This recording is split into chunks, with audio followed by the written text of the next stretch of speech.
What I want to cover today is the academic treatment of nationalism. Now, it's kind of interesting in circles where nationalism is discussed, the academic treatment of nationalism is rarely discussed at all. Or the kind of academic discussion that goes on around nationalism, that's something that's very separate from kind of the nationalist community. And in a way, it's understandable why. Someone that's been through the university system, through a sociology course, when nationalism is discussed, it's generally in a very dismissive way. And the kind of debate around nationalism isn't covered so much. Instead, what's presented generally is the summary of the modernist school. And the modernists basically say that nationalism was an invention of elites during and after the Industrial Revolution, that is a kind of false consciousness created by modern mass society and education methods. In this regard, Ernest Gellner and Eric Hobsbawm are the two most influential thinkers. Hobsbawm was a Marxist historian, Gellner a sociologist. And this was the dominant school of thought for a long time, but there are other schools of thought. Primordialism, the idea that nationalism has always been around in some sense, or the kind of ethnogenesis approach to nationalism, people that focus on the cultural symbolism aspect. But the guy I want to talk about today is called Walker Connor.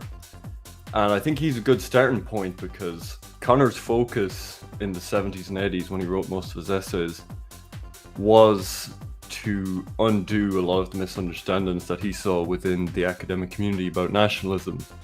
And a lot of the mistakes that crop up time and time again, because if someone who understands nationalism looks at the academic discussion of it when they're not just dismissing it out of hand, they tend to make a number of kind of rudimentary errors. Like something you'll see a lot is misuse of the term nation. Nation will get conflated with the term state. It may get conflated with the term ethnos and vice versa. Patriotism and nationalism are often used interchangeably. Nation state will be used for any state.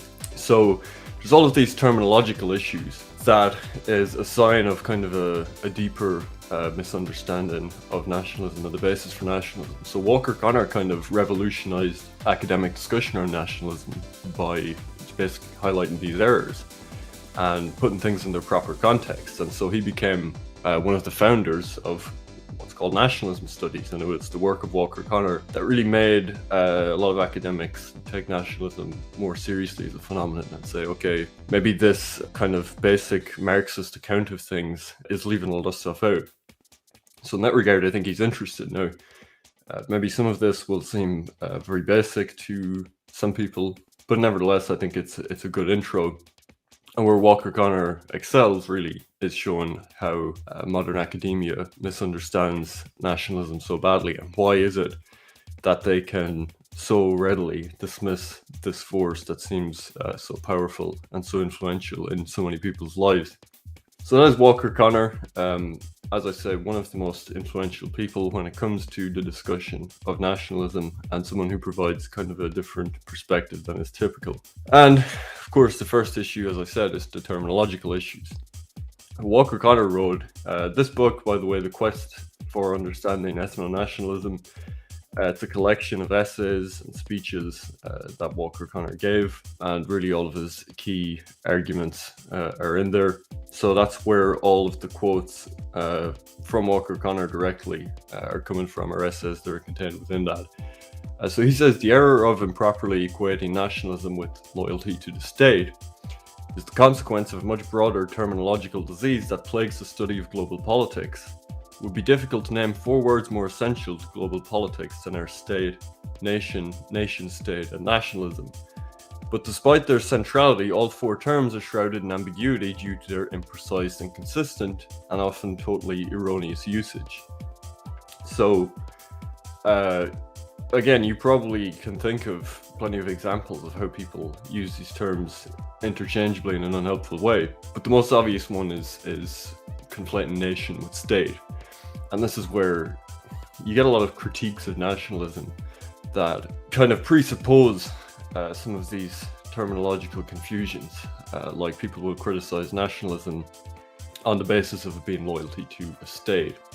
And they may critique our modern notion of the state, or they'll say that this makes nationalism bound up with a certain liberal conception of the state. These kinds of arguments, a lot of times, it's just people using two different definitions of nationalism, and so they're kind of talking past each other.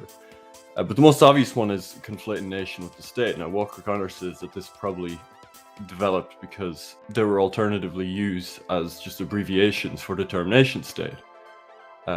Actually, nation states are a small number. I think in one of the essays he wrote, he estimated at the time that there were 12 nation states in the world. So what he means by a nation state is, I guess, what we would more commonly call an ethno-state. A state that is built around the national identity of an ethnic group. But we use nation state interchangeably. We call any state a nation state, just in everyday language. And you have something like international relations, which says that it's the study of interactions between nations. What it actually is the study of interactions between states. So that's one example, pretty clear in academia, of how this kind of confusion arises. Scholars assumed new states in Africa and Asia would command national loyalty like European states. So this is another thing Walker Connor highlighted, is that academics and NGO workers and so on really had a lot of false assumptions about Africa and Asia. And when they engaged in what they called nation building, but again what's more properly called state building, because they misunderstood nationalism, they thought that they could transfer a lot of these things to Africa and Asia. They thought that, why wouldn't a new state, a post-colonial state created in Africa, generate the same kind of national loyalty and national consciousness as Germany? Well, Germany is populated by Germans that have a German national consciousness. And so if you presume that the state comes before the nation, that the nation is just downstream from the state, then you're going to assume that nation building is a pretty easy enterprise. And you're going to assume that you can just transfer the European model onto other parts of the world. But Walker Connor correctly predicted that this would face a lot of challenges. And that's one of the reasons he's respected, is because his predictions proved to be so prescient. In equating nationalism with loyalty to the state, scholars did not look at how many cases of fanatical devotion to the state existed outside of nation states. So again, the study of nationalism, people will look at Japan, Germany in World War II, and we'll look at the kind of fanatical devotion that people had to the state. And again, people will try and universalize this. But again, within the academic context, they ignore the fact that this is really, this is a national loyalty rather than a state loyalty. The state happens to be the embodiment of the national group in that context. But this is not something that just transfers to any states, as some scholars of nationalism had assumed. So Connor is going to lay out his own definitions of these terms that we use all the time, which I think is important, because once you have some kind of basic definitions, you start to see what a house of cards the whole academic discussion of this is built on, because almost every step along the way they have bad definitions, they're conflating things, misunderstanding certain key terms, and that's really the basis for a whole lot of other misunderstanding.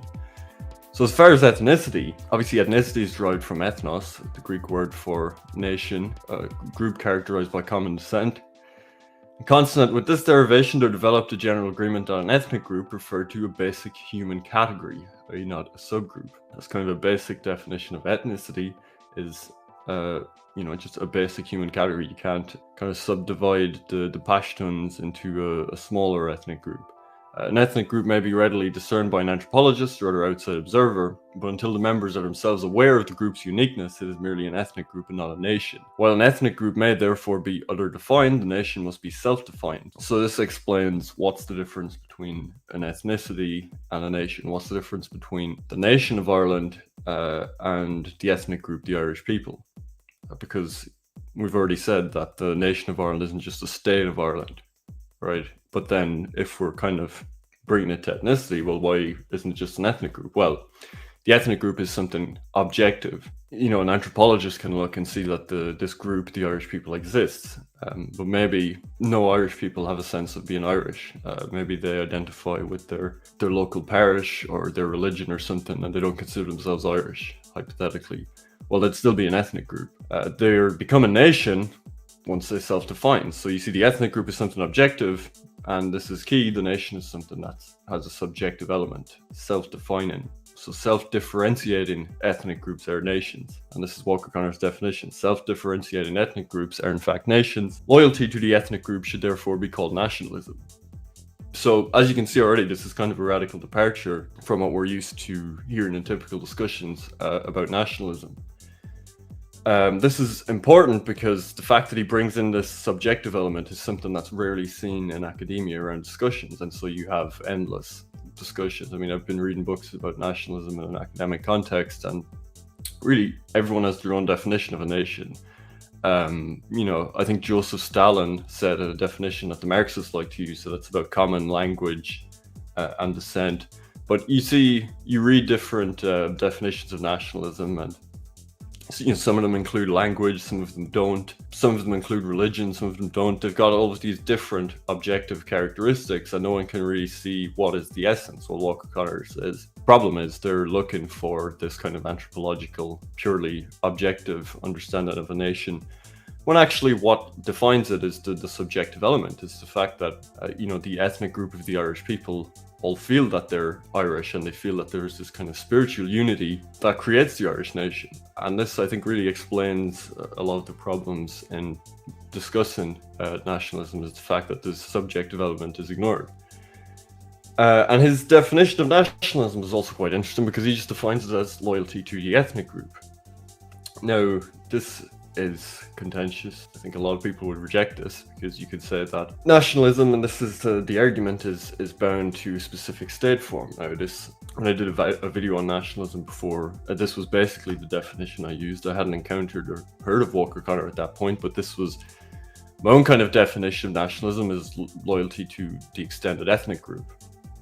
And of course, the people that responded to that video, leftists that responded and deconstructed it, said I was just a complete idiot for not understanding that nationalism means specific 18th century state form, and it's a specific liberal kind of ideology bound up with having a certain state form and having the people connected to that state form in a certain way. And from a certain perspective, I think you could argue that's a definition of nationalism. Certainly nationalism is kind of a new idea.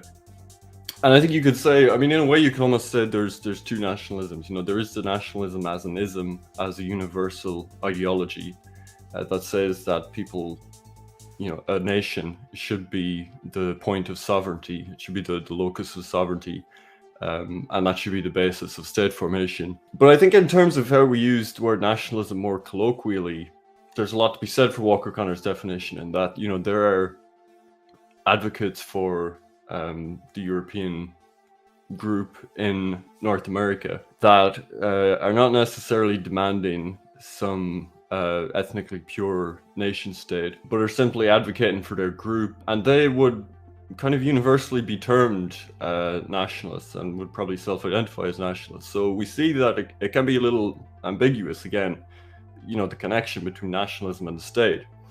Now, I'm not sure I'd totally accept Walker Connor's definition here. I think you can make a case that nationalism as an ism, again, is this universal ideology that does say something about sovereignty in the state. But again, he's trying to clear up terminological confusion, and I think in terms of how these labels are used, I think this is a fine definition. And I think most nationalists, if we want to clear up confusion and have honest discussions about this stuff, most nationalists are not attached to liberalism or to a specific state form or to any of these things. Most nationalists, you start with this idea of loyalty to the ethnic group, and then they work their politics out from there, and most of them are not necessarily committed to some of the ideas they're charged with. So I think this definition is quite helpful in clearing up a lot of confusion, and again, it puts ethnicity at the center, which I think is important for understanding nationalism. So his basic definition of nationalism is that a nation connotes a group of people who believe they're ancestrally related, a self-differentiating ethnic group. And in his words, quote, nationalism connotes identification with, and loyalty to one's nation as just defined. It does not refer to loyalty to one's country. Admittedly then, ethno-nationalism has an inner redundancy, and it is used solely to avoid any misunderstanding concerning our focus. So as I said, the book is about ethno-nationalism, but as he says here, he really thinks ethno-nationalism and nationalism are the same thing. The origin of ethnos, meaning nation. He believes that, the nation has always been the ethnos. And so nationalism is just this loyalty to the extended ethnos. So he thinks ethno-nationalism is kind of a redundant term, but he'll use it anyway because obviously there are all these terminological confusions that sometimes it's important to differentiate for clarity. And of course, he separates that from patriotism, which is just patriotism is devotion to one's state and its institutions. So again, a common point of confusion, people just confuse the two, patriotism, nationalism. Walker Connor says the difference is the ethnic element. With but very few exceptions, authorities have shied away from describing the nation as a kinship group and have usually explicitly denied that the notion of shared blood is a factor. So why is this? Again, as I say, whenever there's a discussion of this, it's just conflated with the state. People will make a critique of nationalism that's basically a critique of patriotism, or a critique of blind loyalty to the state, which most nationalists would agree with. And then you read all of these pages and pages and books upon books of academic deconstructions of nationalism, and many of them never even mention kinship. They never even mention ethnicity. They never even mention relatedness. That's just like some kind of false consciousness. So why is there this huge blind spot that every nationalist recognizes this, but then you have trained, very intelligent academics that have this huge blind spot? Well, Walker Connor also speculated on this. He said that biology became an uncomfortable thing to discuss since the Second World War. And academics often point to the lack of genetic purity within nations, but it doesn't matter if there are genetic differences within the nation. What matters is people consider their nation as having a common origin. So again, this is kind of this kind of became a meme in itself. It's kind of a trope, the idea that if you bring up nationalism to someone that's very inculcated with these modern sort of academic sociological modes of thought, that they start this deconstruction process where they say, well, there's no such thing as X group, the English, because they're Angles and Saxons, and there's no such thing as the Anglos because they're a mix of this and this group. Or they'll like point that, well, your country, how ridiculous is it to be a nationalist because you don't have complete ethnic purity within your nation, all these kinds of things. So it betrays this, again, this kind of anthropological objective approach that academics are taking, but what they're ignoring and what's key is the fact that people know what their nation state is, they know what their ethnic group is, and they know it exists, and to ignore this subjective element is just kind of juvenile. It doesn't add anything. You have to deal with reality as it is, and you have to deal with people's perceptions of reality, which Walker Connor is very good at showing is just ignored by academics. And to emphasize his point, he points out that actually race was often used as a synonym for nation prior to World War II, which is interesting. He has to define ethno-nationalists versus nationalists now because there's this terminological confusion. But prior to the Second World War, people would say the French nation and the French race. It was one term and the same.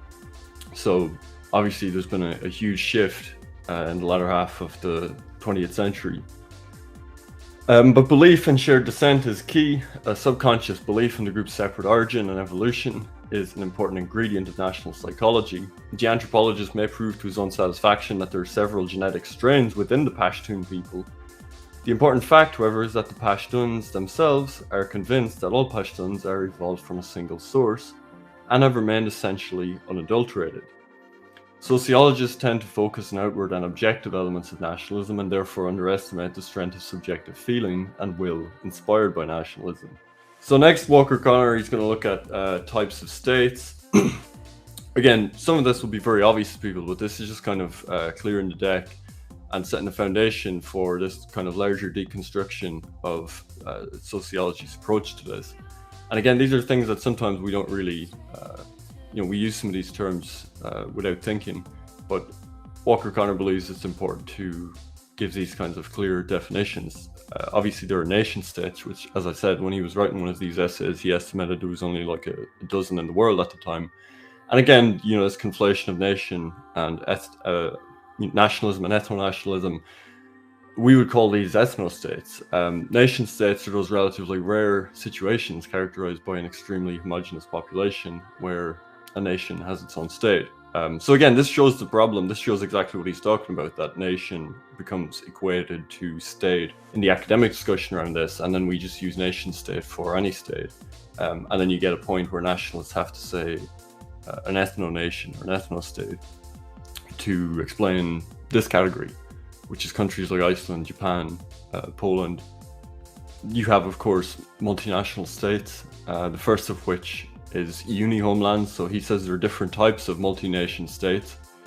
A uni-homeland is a multinational state where the ethnic diversity is due to immigration. The homeland people consider the entire state to be their historic homeland. So these are countries that may have once been nation states and been, 95, 99% one ethnic group. But they've been rapidly transformed by immigration, but there's still a majority ethnic group that considers that land their homeland. So modern France, UK, Germany, this is really the direction most of Western Europe is going in. They're the best examples. There are multi-homelands, another type of multinational state, which represent the largest category according to Walker Connor. And they vary tremendously in the number of homelands they contain. So Nigeria has hundreds of ethnic groups. The Soviet Union, of course, had all of these ethnic groups, some of which split off after and became, like the Baltic states, the Stans. There is the non-homeland, which is a multinational state where the population is overwhelmingly a product of immigration. And it consists of at least two significant groups, each of which is vitally aware of its ethnic difference from the other and is determined to maintain that distinctiveness. So it's not really the kind of modern multicultural state we're used to. The examples he gives are mostly in the Caribbean, like Guyana, Suriname, Trinidad and Tobago, and these aren't really a homeland for any one ethnic group. There are immigrant states. Immigrant states are also non-homeland states, but with a highly variegated population in terms of ancestry. Such states are characterized by a good deal of culturation and assimilation. Walker Connor uses the United States as an example. I'm not sure that's the best example. I think that may fit uni-homeland a lot better. In terms of how it was conceived up until the 20th century and then the changes that took place in that self-conception, that kind of modern idea of a nation of immigrants. But it's his example. I couldn't really find another example that would be a good case of this. And then there are mestizo states, which are a uniquely Latin American phenomenon. They're characterized by population where people with joint European and Amerindian ancestry are dominant. Now, while he gave them a separate category for analytic purposes, they more resemble multinational states than nation states. And some examples, places like Mexico, Ecuador. And then there are types of peoples that populate these states. There are pre-national nations. There's still a lot of these people in the world for whom national identity is something that may exist in the future, but for now, they're still, an anthropological group, but they don't self-identify as a nation. Their identity is limited to their more immediate locality, the clan, the tribe, so on. I guess the Pashtun again are probably a good example. There are nations, the largest human grouping characterized by a myth of common ancestry. The historical accuracy of the myth is irrelevant. Germany, Ireland, Japan, obviously you can think of loads. There are offshoot nations, which are formed when an important segment of a nation has been geographically separated from the parent group for a period of time sufficient for it to develop a strong sense of separate consciousness. Members retain an awareness that they derive from the parent stock, but they believe that the characteristics they have in common are less significant than those that make them unique. Good examples are the Afrikaners, and the Quebecois.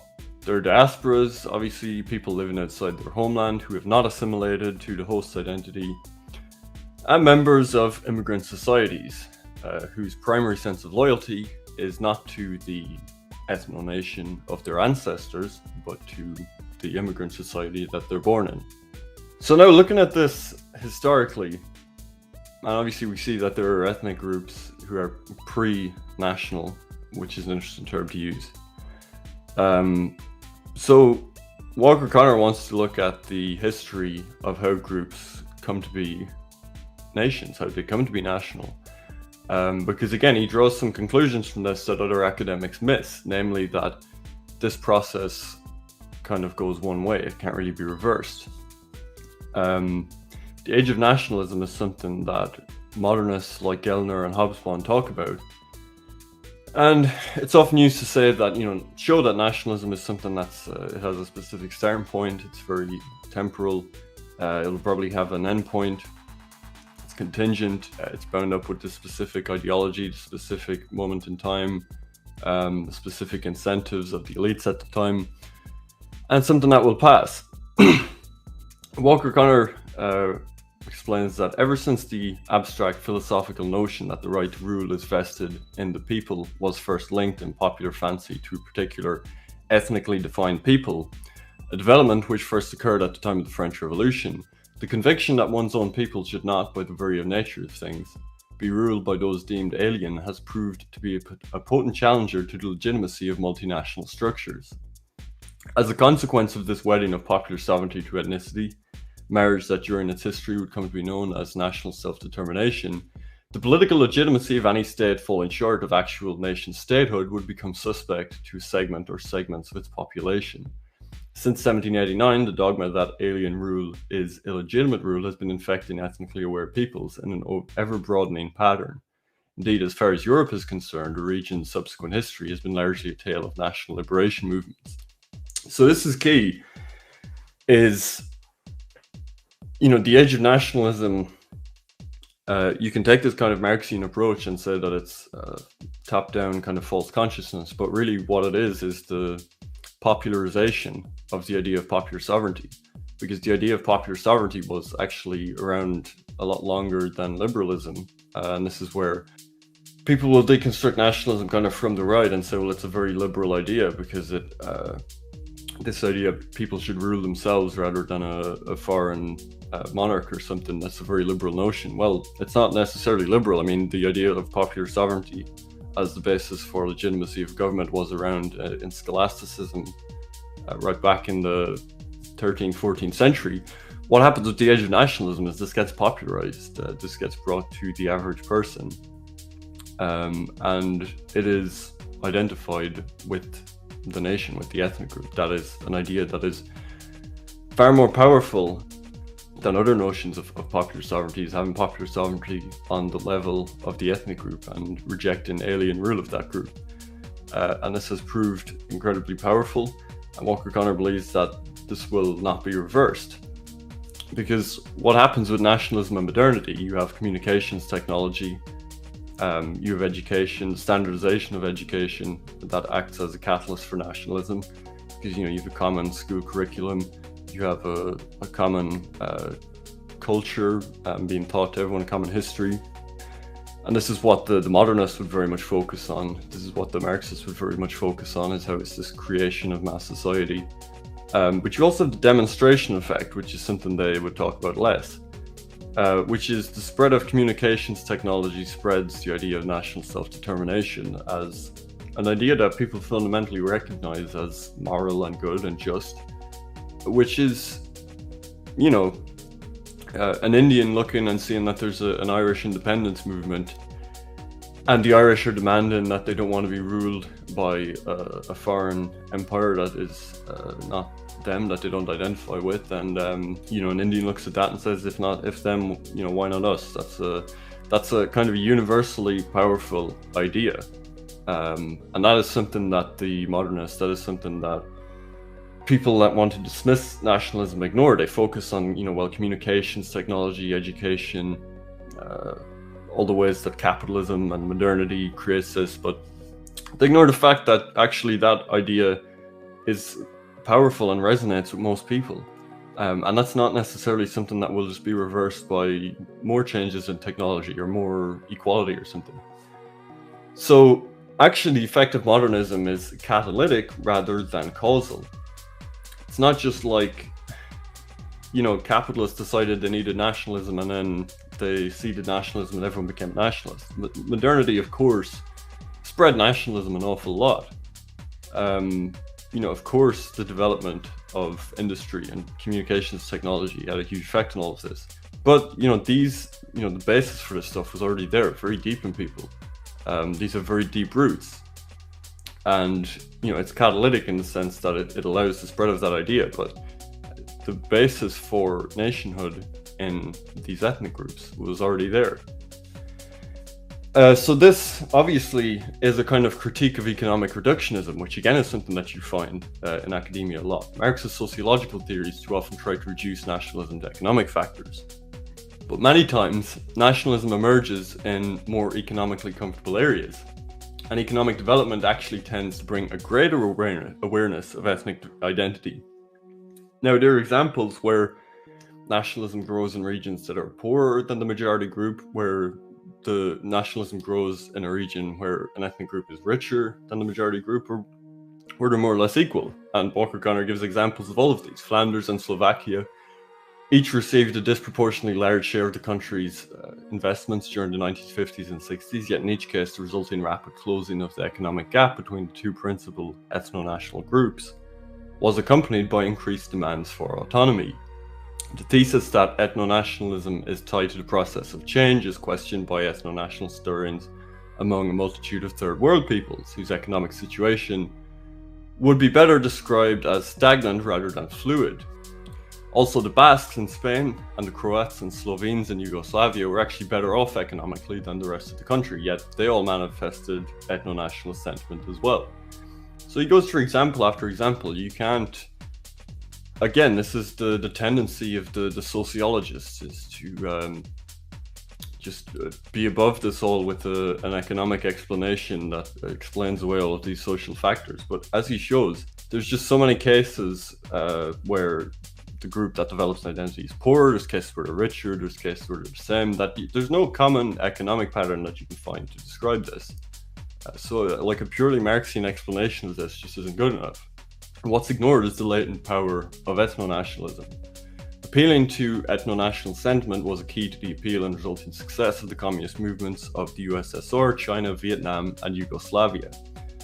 Quote, Marxist-Leninists, therefore, owe their major success to the power of ethno-nationalism, rather than to either the popular appeal or the predicted inevitability of historical dialectical materialism.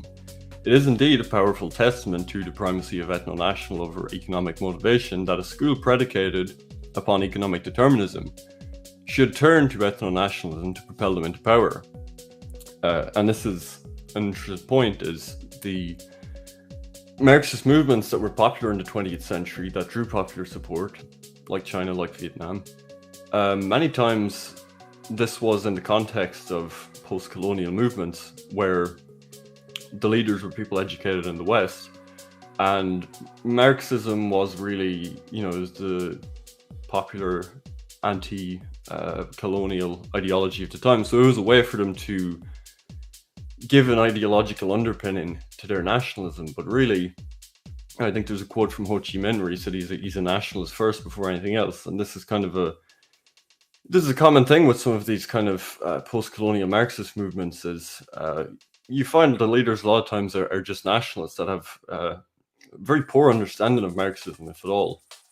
And it's really just more an expression of nationalism. And, Walker Connor thinks that's significant, that in order to appeal to the masses all of the time, communists have to go back to appealing to ethno-national sentiment. Just think of the Second World War, the Great Patriotic War, the Soviet Union, the way that Stalin appealed to Russian nationalism to galvanize people against the Germans. So the essence of nationalism is not to be sought in the motives of elites who may manipulate nationalism for some ulterior end, but rather in the mass sentiment to which elites appeal. Those who would manipulate the national sentiments of the masses must hide their motive or risk losing support. So yeah, I mean, Stalin could have tried to appeal to this sentiment of worldwide proletarian revolution, but I don't think he would have had much success in using that to motivate people to fight and die in war. So again, why all the confusion? Well, academic discussions of nationalism are loaded with terminological and category errors. Many of the predictions made regarding the disappearance of ethno-nationalism and predicted success of nation building, what he actually calls nation destroying, proved to be incorrect. While analysis of conflicts like Northern Ireland have often missed the mark due to their ignoring the ethnic dimension. Why do scholars seem to have such a blind spot in making sense of ethno-nationalism? That's another point, is there's so much discussion around Northern Ireland that is just ignorant and weak because it focuses on religion. It thinks that the basis was a religious conflict between Catholics and Protestants when of course, those things coincide with the ethnic dimension, but you can't understand Northern Ireland except as an ethnic conflict. And so again, pages and pages of academic nonsense is expounded that ignores that dimension and is really worthless because of it. So this is the crux of Walker Connor's work, is showing why academia gets nationalism so wrong, why their analysis is so bad. And now, a thing that he goes back to again and again is the non-rational appeal of nationalism. He doesn't call it irrational.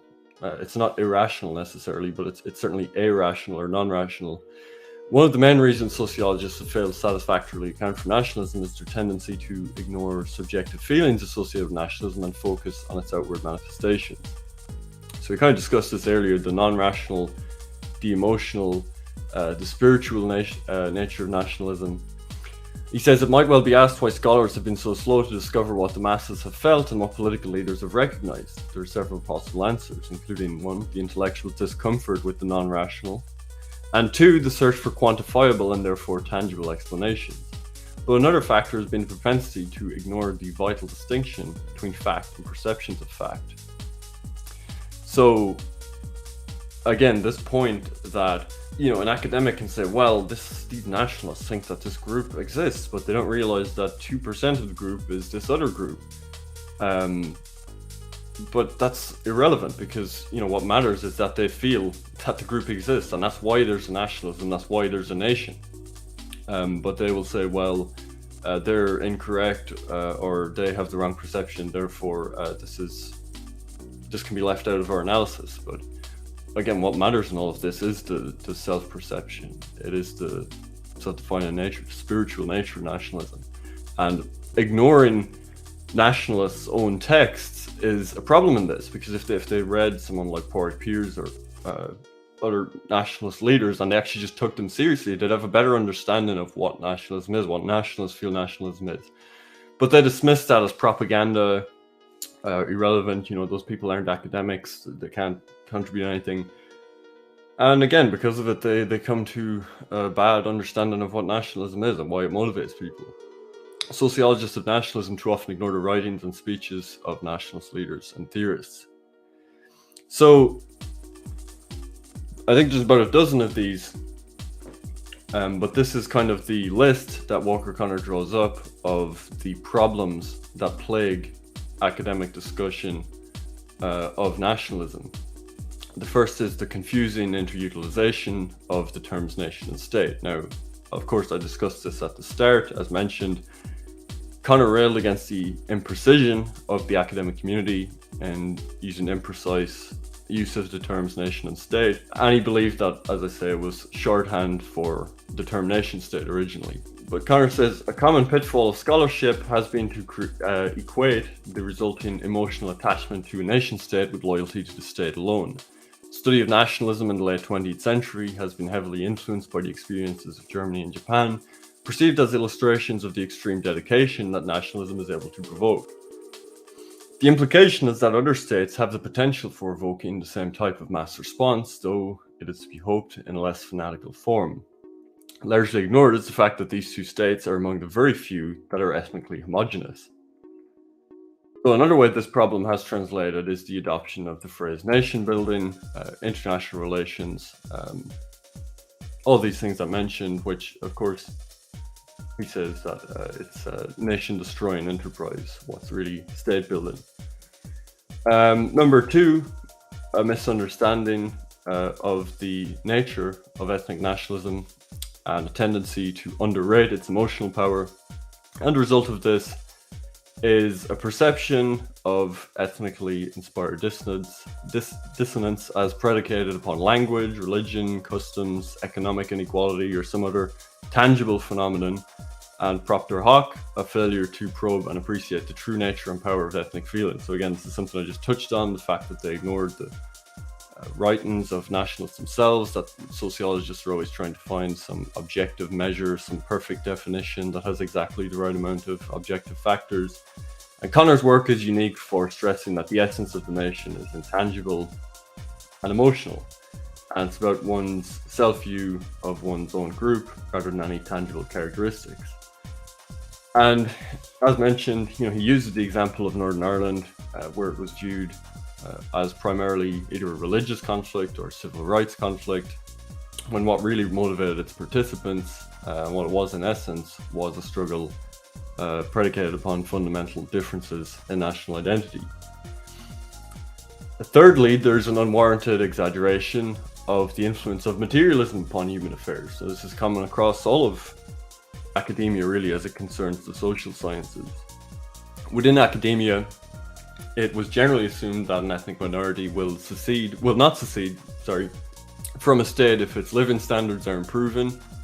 But this analysis again underestimated the power of ethnic feelings, and it ignored other evidence that people like Connor were presenting. He laid out numerous examples like the Slovaks in Czechoslovakia.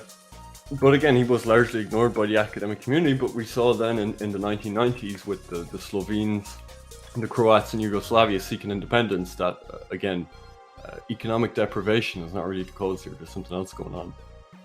There's an unquestioned acceptance of the assumption that greater contacts among groups leads to greater awareness of what groups have in common rather than of what makes them distinct. So this idea that, leftists really appeals to leftists, that, well, as things get more globalized, as we realize that we're living in this global village, we realize we're all one human race and that we have more in common, and there's more in common than what divides us, and we all bleed red, and that globalization and media technology makes us realize this.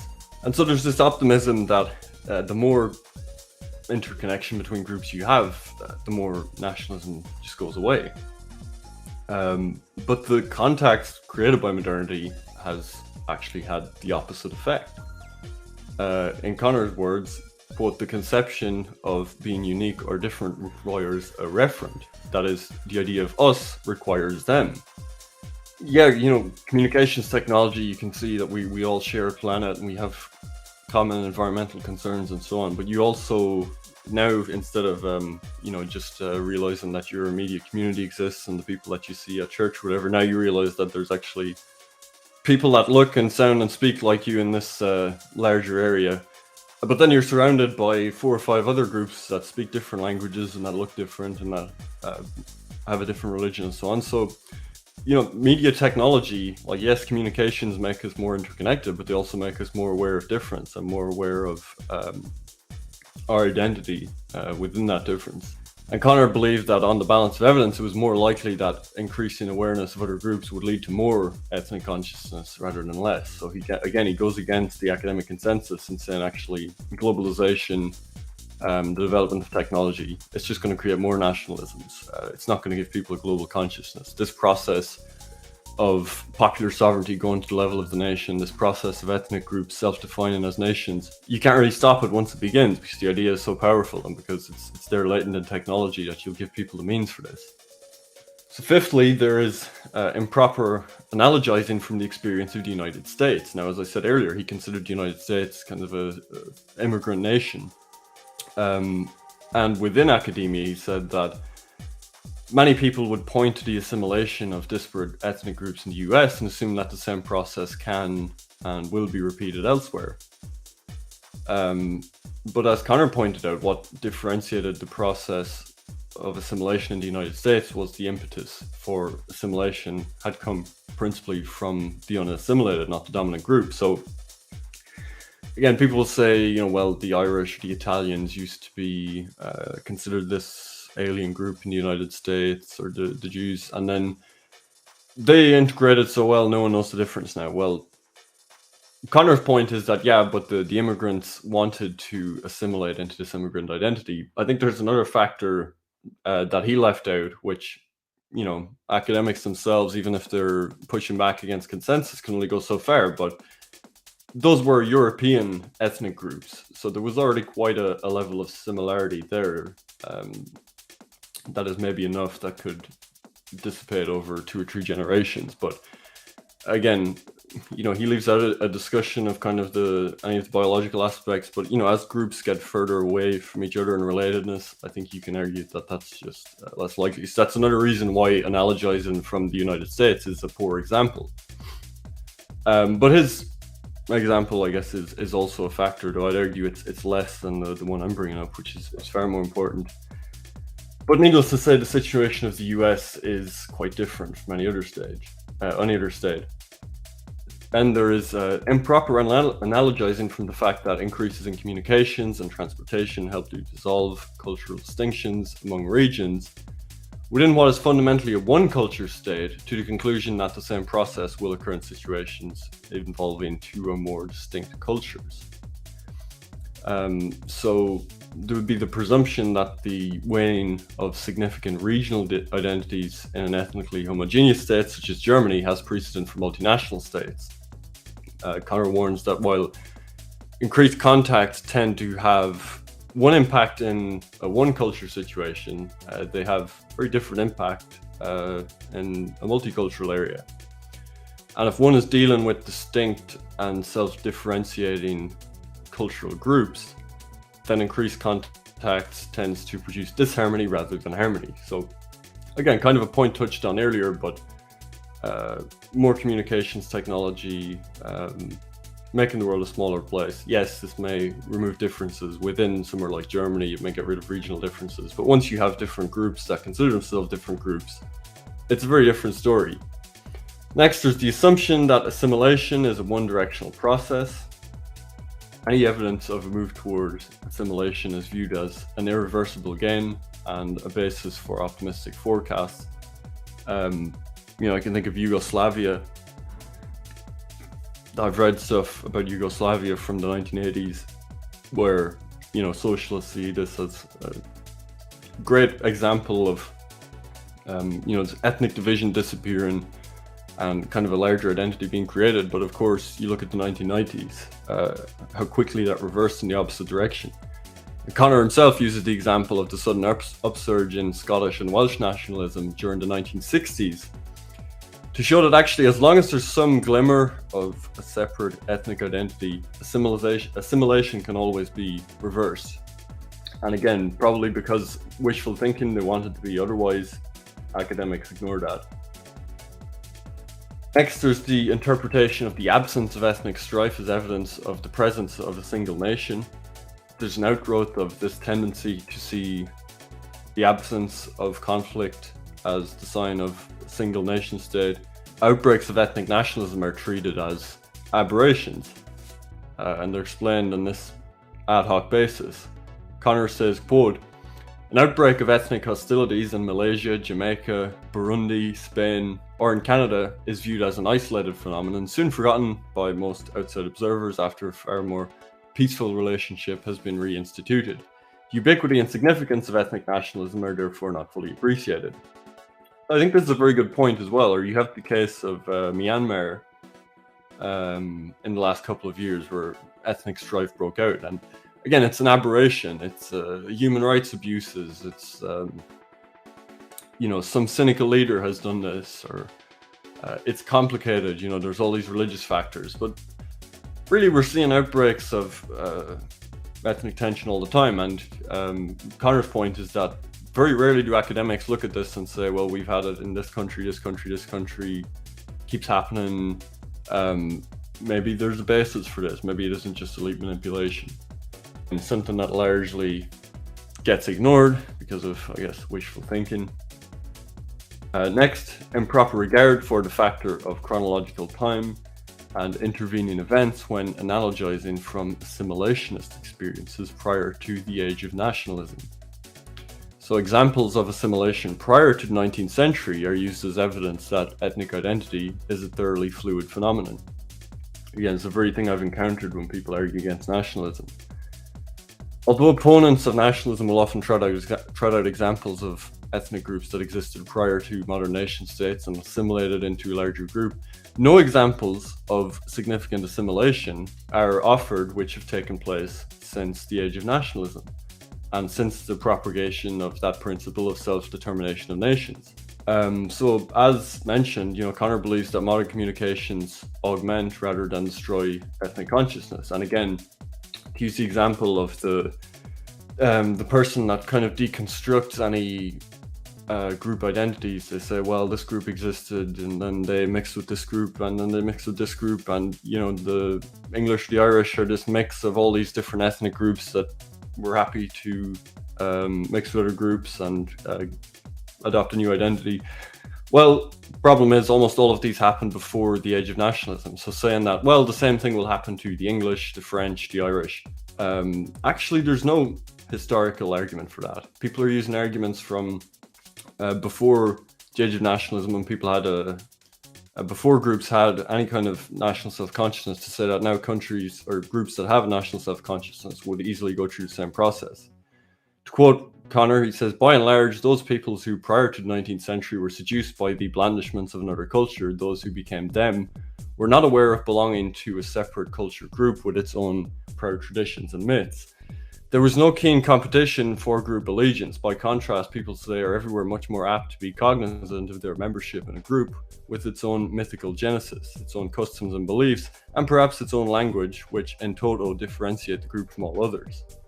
So next, and again, this is like the comprehensive list Walker Connor draws up of the reasons why academia fails so badly on nationalism. Improper regard for durative time by failing to consider that attempts to telescope assimilationist time by increasing the frequency and scope of contact may produce a negative response. Now, I know that's very wordy. This list of stuff I took directly from one of his essays, so it's not very punchy in how it's worded. But basically, to be successful, the process of assimilation has to be a gradual one that progresses almost without anyone's awareness. Assimilation occurs so slowly that Connor questioned if such a process can be subject to social engineering at all, especially because social planning generally occurs in one generation rather than over a multi-generational period. And again, this is why he's so skeptical of some of the nation-building enterprises, is trying to socially engineer assimilation or national identity is something that just, again, ignores the history of this. And talking about assimilation and ethnogenesis, again, that's something that happens over a long time, to the point where, it's successful if it happens so slowly that you can't even notice it. It's ethnogenesis. It's like, well, that's something that happens over hundreds, thousands of years.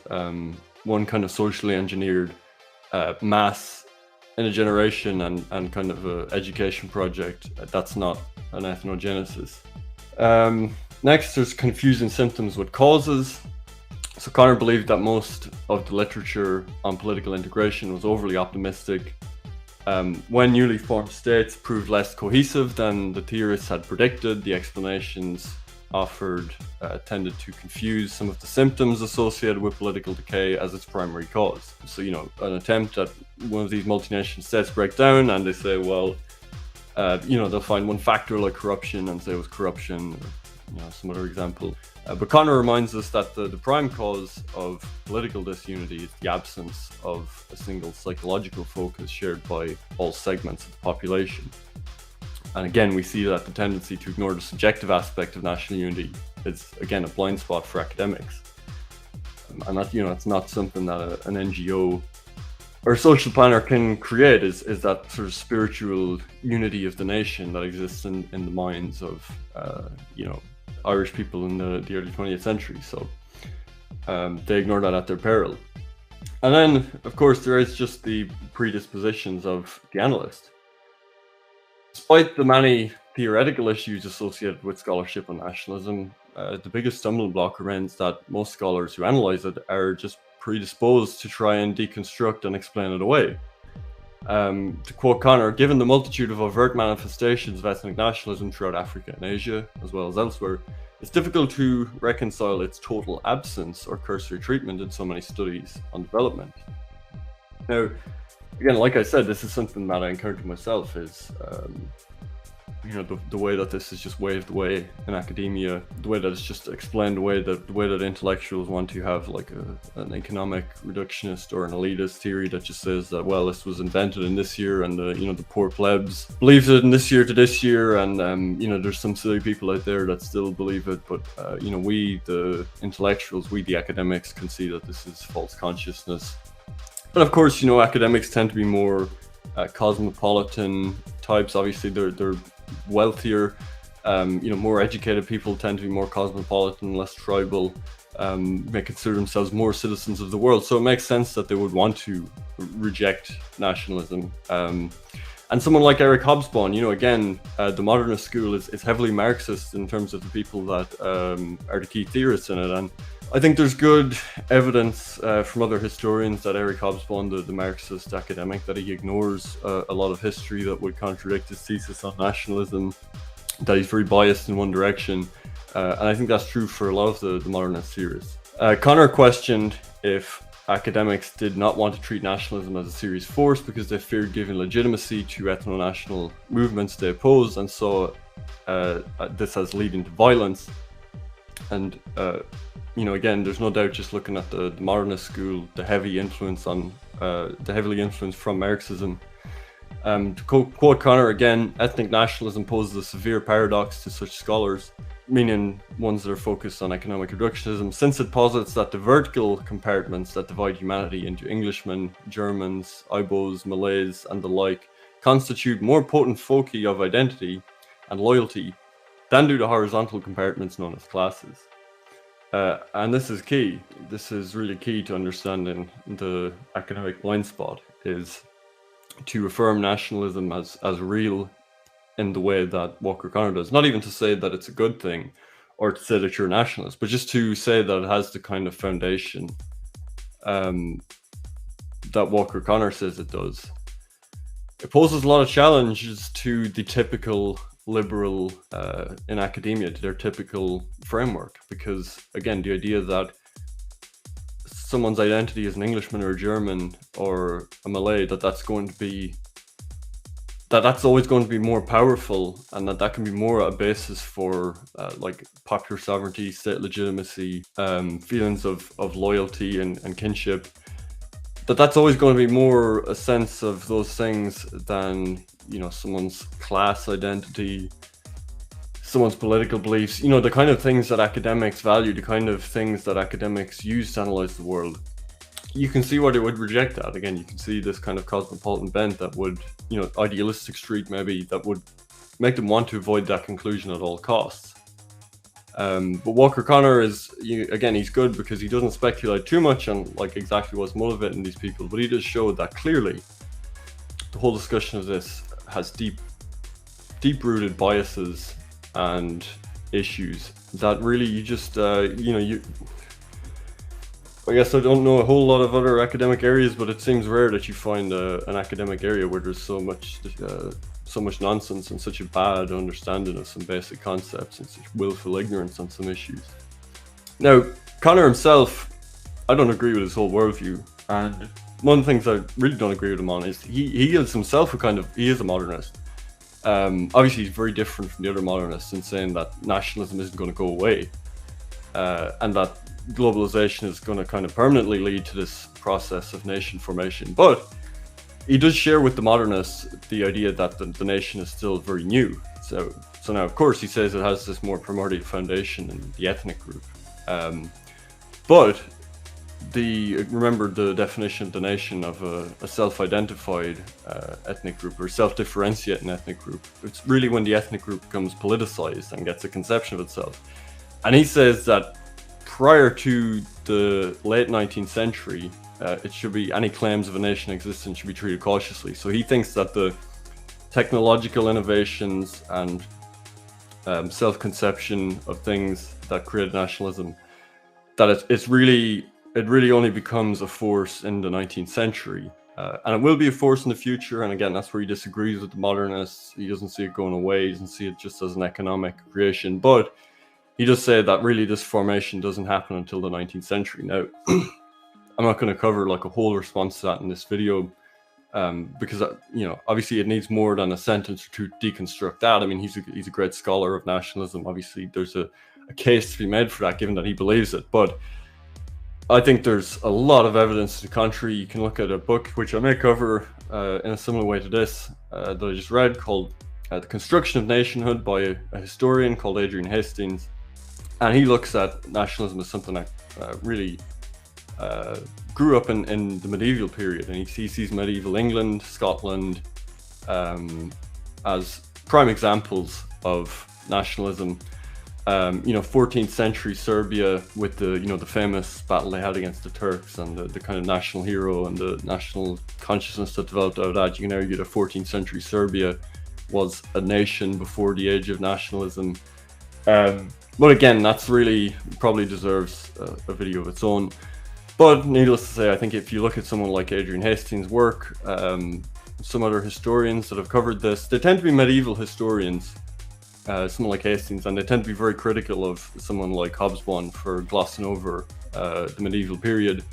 And they tend to say that, yes, actually medieval England, Scotland, that these were examples of what would be called a nation. And he's not even, Adrian Hastings is even accepting kind of a very narrow modern definition of nation in that. So I think the arguments presented by him are better in that regard than Walker Connor.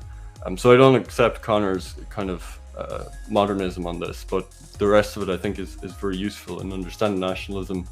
But why would he say late 19th century, and then you have medieval historians saying that it's like 500 years prior to that? Well, I think one issue is that Walker Connor, with this definition of a self-differentiating ethnic group, and then he locates in the late 19th century, because I think he has this idea that like every member of the nation needs to feel national identity for you to say that the nation exists. So you have the ethnic group, you have the self-differentiating political ideology, and once it's on the mass level of everyone feeling it, then it's a nation. Well, I don't think that's a good way of understanding it. I think you can say that if there's a big elite that has that self-conception, again, look at some of these medieval examples. If there's a large elite, if the papacy, common language, and I think if most people feel it, I think there's a point at which you can say that it is a nation,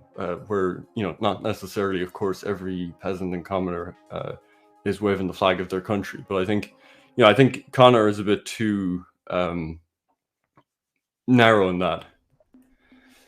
So, in conclusion, Connor, it's interesting looking back. He's writing some of this in the 60s to 70s, and he's saying that some of these multicultural projects, multinational projects rather, that academics are so optimistic about, they're going to come apart. They're ignoring certain things. There's examples of ethnic strife breaking out that people are ignoring. These state-building enterprises are going to fail because they're based on these assumptions about the European nation state, that it can be transposed onto Africa and Asia. That's going to fail. Putting ethnic groups together in this way is going to fail because it's going to lead to conflict for this reason. He makes all these predictions in the 60s and 70s, and really I think they turned out to all be correct, against the popular theories of the time. Connor believed that modernization would lead to the reinforcing rather than the dissolution of ethnic identities. And that's really his key prediction, and that's the key insight of Connor, is actually globalization. Globalization is something, maybe paradoxically, that is a producer of nationalism and will continue to be. And we can just look at some examples since he wrote this stuff. Again, most of these essays written in the 1970s. The European Union has largely failed to replace ethnic loyalties with the feeling of European identity. Remember what I said earlier, where he's talking about problems in academia, and he says that ethnic groups giving up their identity for a larger identity. This is all prior to the age of nationalism. Well, people that ignored that fact would have said that the European Union will just create a sense of European identity top down. Hasn't really happened. Most people still feel more loyalty to their respective nations within the European Union. Ethnic conflict, of course, erupted in Yugoslavia, which, as mentioned, was celebrated as an example of a functional multi-ethnic state. And again, the Slovenes, the Croats were the first to break away. And they were not anyway poorer than the other groups, poorer than the Serbs. There's no economically reductionist explanation. You have something like, I mean, just look at the biggest conflict since the end of the Cold War. Examples of genocide. Look at the Rwandan Civil War. That's ethnic in its basis. I mentioned Myanmar, but there's plenty of other examples. These kind of small-scale conflicts, civil wars, the Sudan Civil War, ethnic conflict in different countries in Africa, places like Rwanda, even some of the post-Soviet states.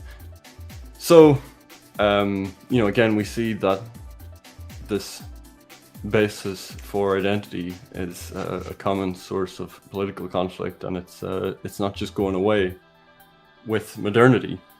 And then in states like post-apartheid South Africa, there's been no sign of the assimilation and dissolution of ethnic identities like the Afrikaners, which again would fly in the face of predictions that was made.